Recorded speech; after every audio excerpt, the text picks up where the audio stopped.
Hello friends, आपका स्वागत है आपके अपने चैनल समर्पण आईएएस के यूट्यूब प्लेटफॉर्म पे। और इस चैनल के थ्रू हम लोग लेके आ रहे हैं आपके लिए यूपीएससी के लिए एक कॉम्प्रिहेंसिव करंट अफेयर्स सॉल्यूशन, और जिसमें हम लोग डेली बेसिस पे एक करंट अफेयर्स, एक इंपॉर्टेंट करंट अफेयर्स डिस्कस करते हैं। कोई इंपॉर्टेंट न्यूज होती है, कोई इंपॉर्टेंट इश्यूज होता है जो आपके यूपीएससी प्रीलिम्स या मेंस के लिए इंपॉर्टेंट होता है। तो वन बाय वन हम लोग डिस्कस करते हैं और हम लोग थ्रेड बेस्ड डिस्कशन करते हैं, ताकि आपका कोई भी पॉइंट उस करंट अफेयर से रिलेटेड कभी छूटे ना, और एग्जाम में, प्रीलिम्स में या मेंस में कोई क्वेश्चन आए तो आप उससे सही से कर सके। और उसके साथ साथ हम लोग बताते भी चलते हैं कि इन केस आप ये करंट अफेयर है तो इसको आप कहाँ यूज कर सकते हो, उसके अलावा ऐसे वगैरह में कैसे यूज कर सकते हो, आंसर्स में कैसे यूज कर सकते हो। तो चलिए शुरू करते हैं आज का टॉपिक हमारा, और आज का टॉपिक है हमारा रियाद समिट। रियाद समिट, तो रियाद समिट जो हुई थी ये नवंबर के महीने में हुई थी, 11 नवंबर को हुई थी। और ये एक जॉइंट समिट थी दो ऑर्गेनाइजेशंस की। वो दो ऑर्गेनाइजेशन कौन सी थी? एक का नाम था अरब लीग और दूसरी का नाम था organisation of Islamic countries, OIC.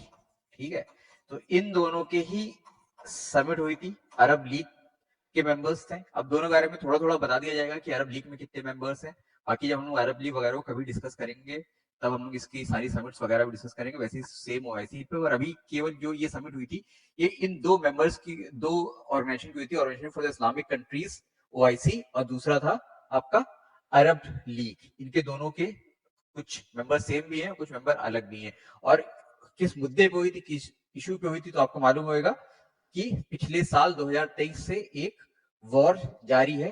कहां पे? गाजा में, बिटवीन इजराइल एंड हमास। तो उस मुद्दे पे जो पैलेस्टीनियंस के साथ जो वॉर चल रही है उसके मुद्दे पे हुई थी। और मेनली किसके लिए हुई थी? इजराइल को कैस्टिगेट करने के लिए, या इजराइल जो कि जो वॉर के जो इम्पैक्ट्स हैं जो आम सिविलियन पॉपुलेशन के ऊपर, उसको जो है उसको थोड़ा सा क्रिटिसाइज करने के लिए, या इजराइल को और उसके जो बैकर्स हैं यूएस वगैरह, उनके ऊपर थोड़ा सा क्या कहते हैं क्रिटिसिज्म करने के लिए ये इस समिट की गई थी। इस समिट को बुलाया किसने था?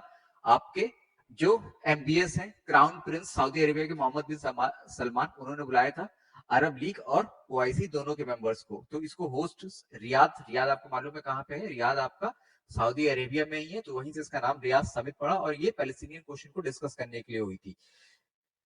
यहाँ पे जितने भी लीडर्स आए थे ओआईसी और अरब लीग्स के, दोनों ने ही जो इजराइल का मिलिट्री ऑपरेशन चल रहा है गाजा में और लेबनान में भी, उन उसको कंडेम्ड किया और उसका कंप्लीट हॉल्ट डिमांड किया, कि मतलब पूरी तरह से वो रोक दिया जाए। ये उनका डिमांड था। और उनके उन्होंने साथ साथ, जैसे कि मैंने बोला, कि इजराइल को क्रिटिसाइज करने के लिए, इजराइल के एक्शंस को क्रिटिसाइज करने के लिए किया गया था, क्योंकि उसमें काफी सिविलियंस मारे जा रहे हैं। तो उन्होंने इजराइल की जो मिलिट्री ऑपरेशन है इन गाजा, उसको उन्होंने स्पेशली मतलब बहुत हार्श टर्म्स में क्रिटिसाइज किया। उसको बोला shocking and horrific crimes, ethnic cleansing का नाम दिया। मोहम्मद बिन सलमान ने खुद उसको जेनोसाइड का नाम दिया।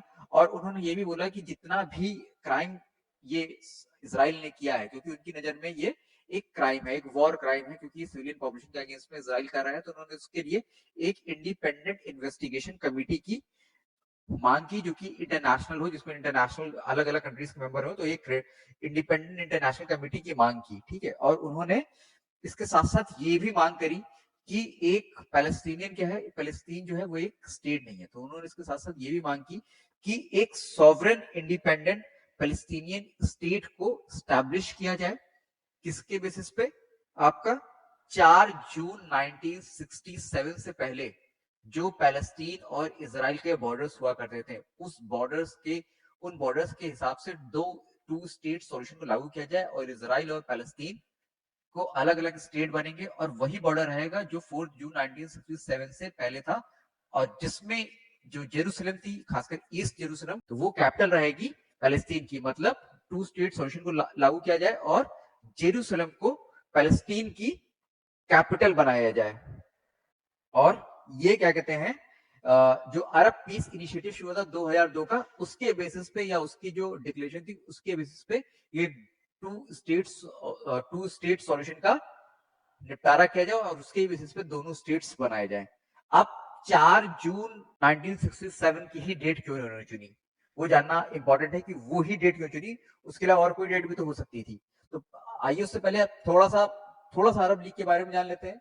अरब लीग जो थी ये कायरो में बनी है 22 मार्च 1945 में। इनिशियली इसके 7 मेंबर्स थे, इजिप्ट, इराक, जॉर्डन का नाम होता था उस समय Trans Jordan, Lebanon, Saudi Arabia, Syria और नॉर्थ यमन, अब यमन है, ठीक है। और करंटली इसमें 22 मेंबर हैं। और ये क्यों बनी थी, जो कॉमन इंटरेस्ट है अरब स्टेट्स के, वो कंट्रीज जहां पे अरब पॉपुलेशंस रहती हैं, ठीक है, पैलेस्टीनियन भी अरब्स ही हैं, तो जहां पे अरब पॉपुलेशन रहती है वहां पे उनके कॉमन इंटरेस्ट को प्रोटेक्ट करने के लिए, प्रमोट करने के लिए और अरब नेशंस के बीच में कोलैबोरेशन को बढ़ाने के लिए ये बनी थी। तो इसके जो मेंबर्स थे आज की डेट में 22 है। कुछ इंपॉर्टेंट मेंबर्स आप देख लीजिए यहाँ पे। मोरक्को, जहां जहां पे अभी अरब नेशनैलिटी रहती है या अरब एथनिसिटी के पीपल्स रहते हैं, Mauritania, Algeria, Libya, Egypt, Tunisia, Sudan, Saudi Arabia, Iraq, Jordan, Lebanon, Yemen, Oman, UAE, Bahrain, Qatar, Kuwait, Iran नहीं है इसमें, क्योंकि ईरान जो है वो अरब नेशनैलिटी नहीं है, ठीक है। वो ईरान जो है वहां पे पर्शियन एथनिसिटी है, उनकी एथनिसिटी ईरानियंस की अरब से अलग है, तो ईरान इसका मेंबर नहीं है, ये बात याद रखिएगा। ये मतलब एक तरह से एक जैसे एथनिक, मतलब अरब जो है वो क्या है, सेम एथनिसिटी, तो सेम एथनिसिटी के जितने नेशंस हैं उन्होंने अपनी एक ऑर्गेनाइजेशन बनाई है। और वैसे ही थोड़ा सा दो चीज हम जान लेते हैं, दो चार चीज ओआईसी के बारे में। ओआईसी का नाम है ऑर्गेनाइजेशन ऑफ इस्लामिक कंट्रीज, ये इसका पूरा नाम है। पहले इसका नाम था ऑर्गेनाइजेशन ऑफ इस्लामिक कोऑपरेशन। ये कब बनी थी, ये अरब लीग के बाद में बनी थी, 1969 में बनी है। इसका चार्टर जो था वो अडॉप्ट किया था 1972 में। इसके इस समय कितने मेंबर कंट्रीज हैं, 57 मेंबर्स कंट्री और फाउंडिंग मेंबर्स 30 थे। तो ये अरब लीग की तरह एथनिसिटी की बात नहीं करती है, मतलब सेम एथनिसिटी के पीपल नहीं है इसमें, या सेम एथनिसिटी के नेशन स्टेट्स नहीं है। ये वो कंट्रीज हैं जहां जहां पे इस्लाम डोमिनेंट रिलीजन है या स्टेट रिलीजन है, तो इसलिए इसका नाम है ऑर्गेनाइजेशन ऑफ इस्लामिक कंट्रीज। वो कंट्रीज जहां जो कि इस्लामिक है नेचर में, या उनका स्टेट रिलीजन जो है वो आपका इस्लाम है, या फिर वहां पर डोमिनेंट रिलीजन इस्लाम है, मेनली स्टेट रिलीजन वहां का इस्लाम है, तो इस्लामिक कंट्रीज है। तो ये आप देख लीजिए इसमें कौन कौन सी आती हैं। अच्छा खासा वेस्ट और नॉर्दर्न यूरोप का अच्छा खासा कंट्रीज आपको इसमें दिख रही हैं। इसमें इजिप्ट दिख रहा है आपको, इसमें 57 कंट्रीज का नाम याद रखने की जरूरत नहीं, बहुत ज्यादा हो जाएगा। अल्जीरिया दिख रहा है, ट्यूनीशिया दिख रहा है, लीबिया दिख रहा है, मोरक्को दिख रहा है, मॉरिटाना, नाइजीरिया, चैड, सूडान, ठीक है, ये सब दिख रहे हैं आपके यहाँ पे। यहाँ पे आपका टर्की, इराक, ईरान, सऊदी, अब ईरान इसमें मेंबर है, वो अरब लीग में नहीं था। Syria, Jordan, Oman, Yemen, Oman, UAE, Iran, Pakistan भी है, बांग्लादेश भी है, अफगानिस्तान, सेंट्रल एशियन कंट्रीज इतनी भी है, और मलेशिया, इंडोनेशिया, क्योंकि यहाँ पे भी डोमिनेंट रिलीजन या स्टेट रिलीजन आपका इस्लाम है। तो ये आपकी कुछ बातें हो गई इसके बारे में, ओआईसी और अरब लीग की, जिनकी रियाद समिट एक जॉइंट मीटिंग थी या जॉइंट समिट थी। अब हम लोग 4 जून 1967 की भी बात कर लेते हैं कि उस दिन क्या हुआ था। उसी के ही आधार पे टू स्टेट सॉल्यूशन की डिमांड क्यों हुई थी, क्योंकि 4 जून 1967 में एक वॉर शुरू हुई थी जिसको नाम दिया जाता है 6 डे वॉर। 6 डे वॉर, इसमें एक तरफ था इजराइल और दूसरी तरफ थे इजिप्ट, सीरिया, जॉर्डन और लेबनान। तो ये दूसरी तरफ जो थे वो एक तरफ इजिप्ट था, एक तरफ इजराइल था, दूसरी तरफ सीरिया था, जॉर्डन था, इजिप्ट था, सीरिया था, जॉर्डन था, लेबनान था, उसके साथ साथ इराक भी था और ईरान भी था। तो जब ये वॉर शुरू हुई 6 दिन में, तो ये कंबाइंड आर्मीज, जो अलाइड आर्मीज थी इन सारी कंट्रीज की, Egypt, Syria, Jordan, Iran, Iraq, इन सबकी, इन्होंने इजराइल पे हमला किया। तो उससे पहले जो बॉर्डर हुआ करते थे इजराइल और फलस्तीन के, वो कुछ इस तरह से थे।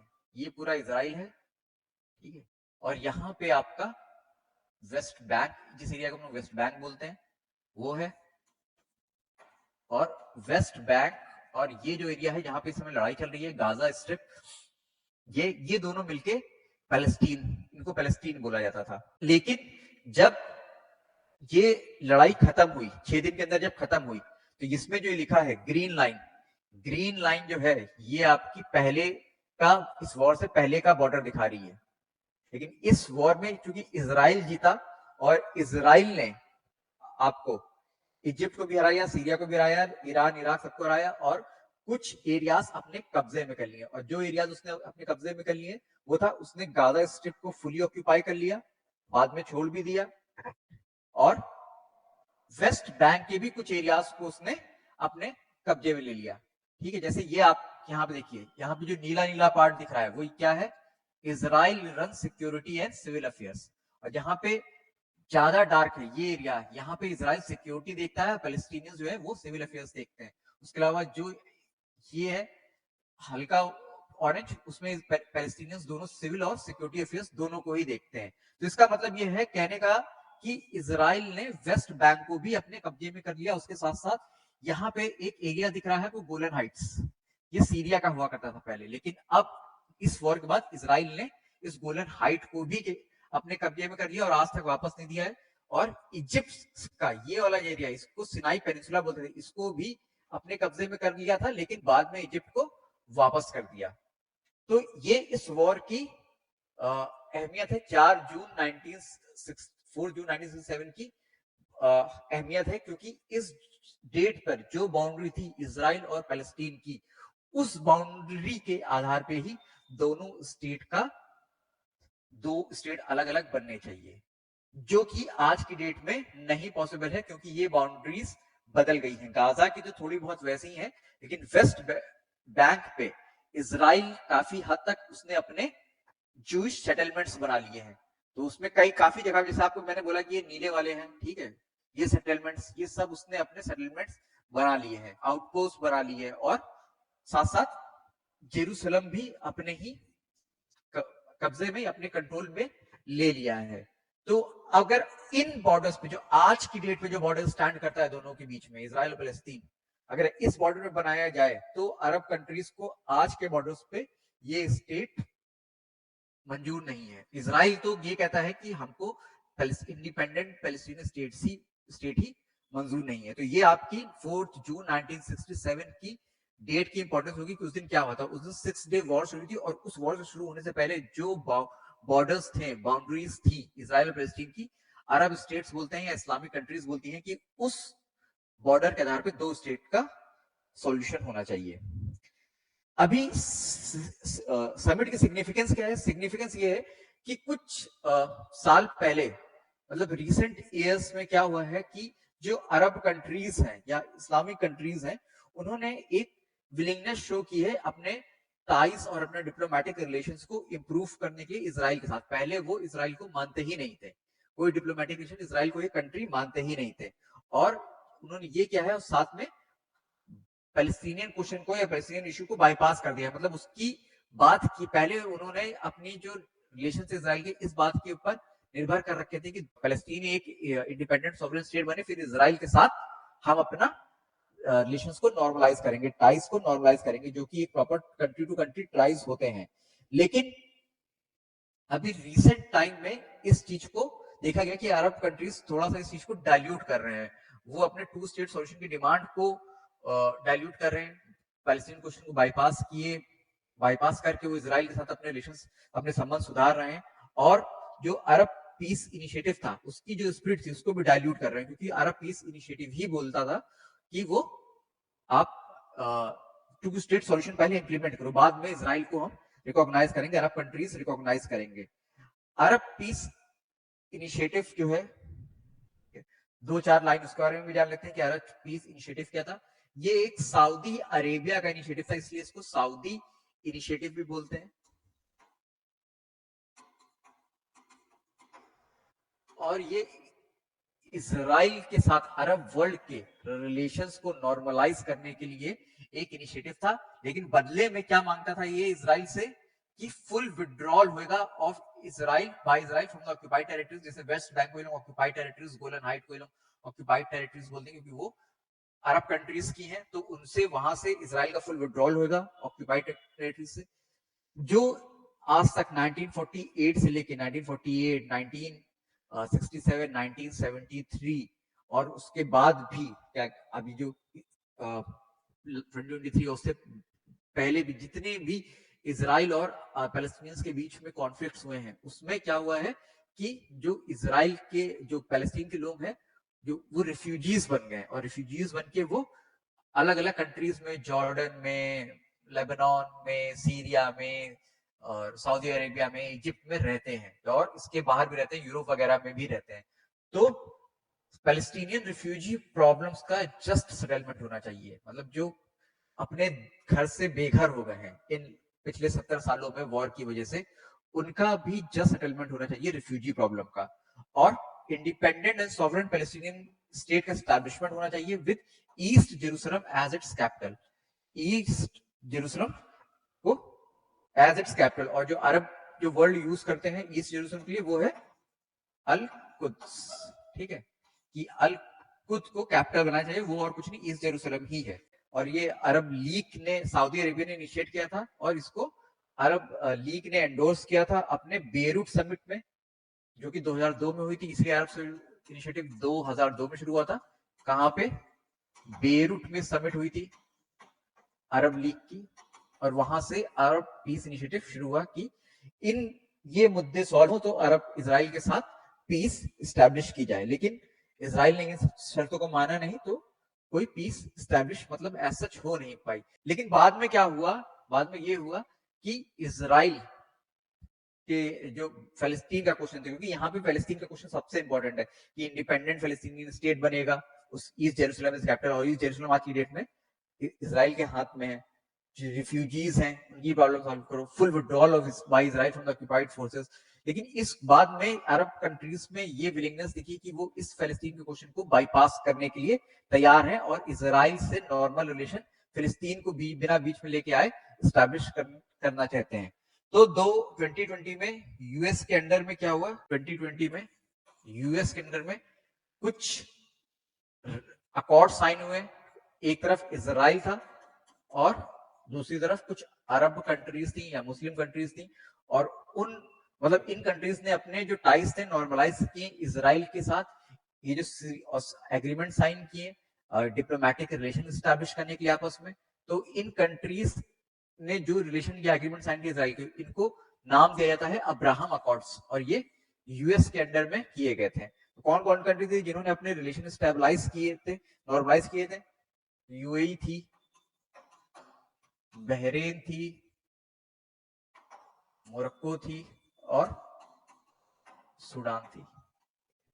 मतलब पहले जो था ये कंट्रीज के कोई डिप्लोमेटिक रिलेशन नहीं थे, ये इजराइल को मानते भी नहीं थे।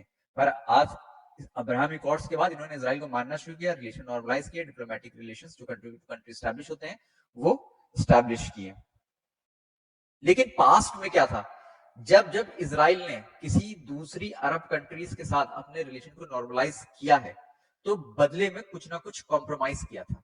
लेकिन अब्राहम अकॉर्ड में बिना कोई कॉम्प्रोमाइज किए इन कंट्रीज ने अपने रिलेशंस को नॉर्मलाइज कर लिया था। फॉर एग्जाम्पल, आपका इजिप्ट के साथ एक डील या एक एग्रीमेंट साइन हुई थी 1979 में विद इजिप्ट, और उसका नाम था framework for piece in the middle east.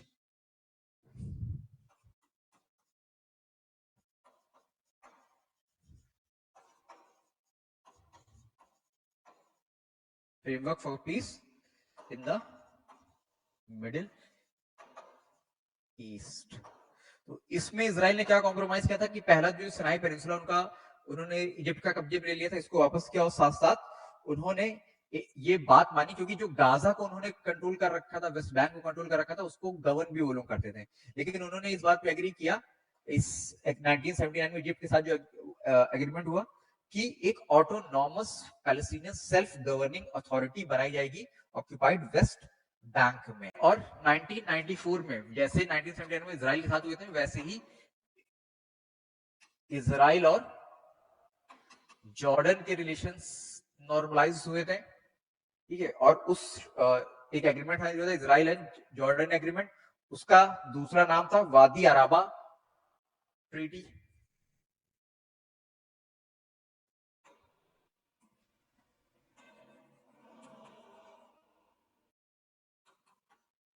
वादी अराबा ट्रीटी 1994 में हुई थी और 1993 में ओस्लो एग्रीमेंट साइन हुए थे इजराइल और पैलेस्टीन के बीच में। उसके ही बदले में, मतलब उसको ही फॉलो करते हुए ये इजराइल और जॉर्डन के बीच में साइन हुई थी वादी अराबा ट्रीटी, और जिसका इजराइल जॉर्डन एग्रीमेंट भी नाम है। इसमें क्या इजराइल ने कॉम्प्रोमाइज किया था? इसने इजराइल ने ये कॉम्प्रोमाइज किया था कि एक वेस्ट बैंक को और जो आपका गाजा स्ट्रिप है इसको गवर्न करने के लिए पैलेस्टीनियन नेशनल अथॉरिटी बनेगी। पैलेस्टीनियन नेशनल अथॉरिटी बनेगी। मतलब यहाँ पे क्या बात हो रही है? बात ये हो रही है कि जो इजिप्ट के साथ एग्रीमेंट हुआ था 1979 में और जो जॉर्डन के साथ हुआ है 1994 में, दोनों में इजराइल ने कुछ ना कुछ कॉम्प्रोमाइज किया कि इससे पहले उन्होंने गाजा और वेस्ट बैंक को ऑक्यूपाई कर रखा था और उसको ही खुद अपनी तरह से गवर्न करते थे, लेकिन बाद में उन्होंने इस चीज पे एग्री किया कि यहाँ पे एक सेल्फ गवर्निंग अथॉरिटी बनेगी इजिप्ट के साथ। और बाद में जब जॉर्डन के साथ साइन किया एग्रीमेंट तो उन्होंने एक पैलेस्टीनियन नेशनल अथॉरिटी बनाई। मतलब इसकी फाउंडेशन वहीं से लेड होनी शुरू की और ये अथॉरिटी वो थी जो कि गवर्न करेगी पैलेस्टीनियन टेरिटरीज को, गाजा और वेस्ट बैंक को। लेकिन अब्राहम अकॉर्ड जब साइन हुए तब पैलेस्टीनियंस को बदले में कुछ भी नहीं मिला। और शायद यही वो मतलब शायद यही वो गुस्सा था जो अक्टूबर 7, 2023 के अटैक्स में फूटा। वो टेररिस्ट अटैक थे जिसमें हमास के मिलिटेंट्स और जो टेररिस्ट थे उन्होंने साउथ इजराइल पे अटैक किया, लोगों को मारा और होस्टेज बना के लेके, जिसके रिटर्न में फिर इजराइल ने हमास पे और गाजा पे अटैक करना शुरू किया, जिसमें बहुत लोगों की, जिसमें सिविलियंस की भी जाने जा रही हैं। रियाद, अब चूंकि ये वॉर एक साल से चल रही है और कहीं इसका एंड दिखाई नहीं दे रहा है, तो क्या था कि अभी तक जो अरब कंट्रीज थी या मुस्लिम कंट्रीज थी वो अब्राहम अकॉर्ड के बाद इजराइल के साथ अपने रिलेशंस को नॉर्मलाइज करने के पक्ष में ज्यादा थी।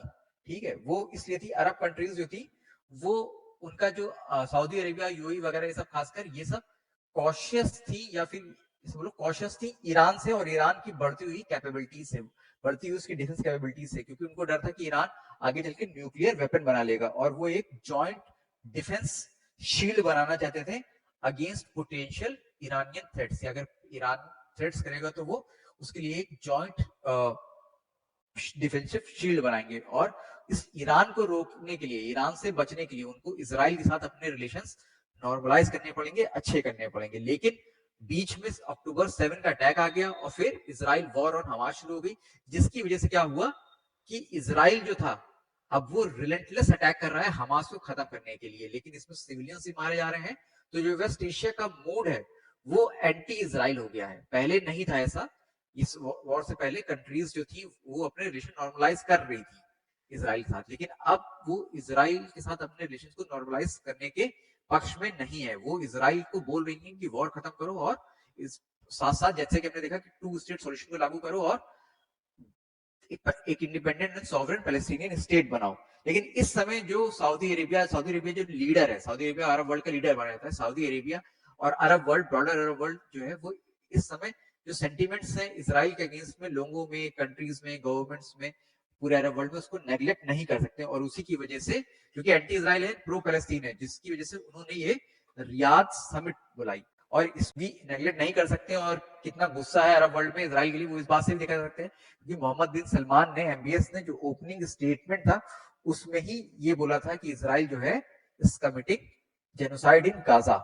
ये उनका आज तक का हार्शेस्ट क्रिटिसिज्म है ऑफ इजराइल और इजराइल की वॉर का। तो ये पूरा मुद्दा रहा हमारा रियाद समिट का। और रियाद समिट इसके प्रति ऑन गोइंग इजराइल और हमास वॉर के, जिसमें हमने देखा कि अब्राहम अकॉर्ड्स क्या होते हैं, अरब पीस इनिशिएटिव क्या, सबके बारे में थोड़ा थोड़ा देखा। और इजराइल की इससे पहले क्या डील्स हुई हैं इजिप्ट और जॉर्डन के साथ, उसके साथ साथ थोड़ा सा हम लोग ओआईसी के बारे में जाना, थोड़ा सा अरब लीग के बारे में जाना और रियाद समिट एक्चुअल में क्या थी उसके बारे में जाना। अब क्वेश्चन ये आता है, क्या ये अरब कंट्रीज फलस्तीन की तरफ से इंटरफेयर कर सकती हैं या फिर एक आर्म्ड अटैक कर सकती हैं इसराइल के ऊपर, तो इसका आंसर है नहीं, क्योंकि इनमें से कोई भी कंट्री के पास उतनी मिलिट्री कैपेबिलिटी नहीं है कि वो इसराइल को मैच कर सके। आपने देखा इस 6 दिनों में इसराइल 1967 में ही 5-6 कंट्री को एक साथ हरा दिया था, तो किसी भी कंट्रीज में इतना वो नहीं है कि वो इसराइल को मैच कर सके मिलिटरीली। लेकिन अब कोई तो समिट करनी है, कुछ तो बोलना ही है इसराइल के अगेंस्ट में, तो इसके लिए ये समिट की गई थी और ये आपके इंटरनेशनल रिलेशंस के लिए इंपॉर्टेंट है, रियाद समिट।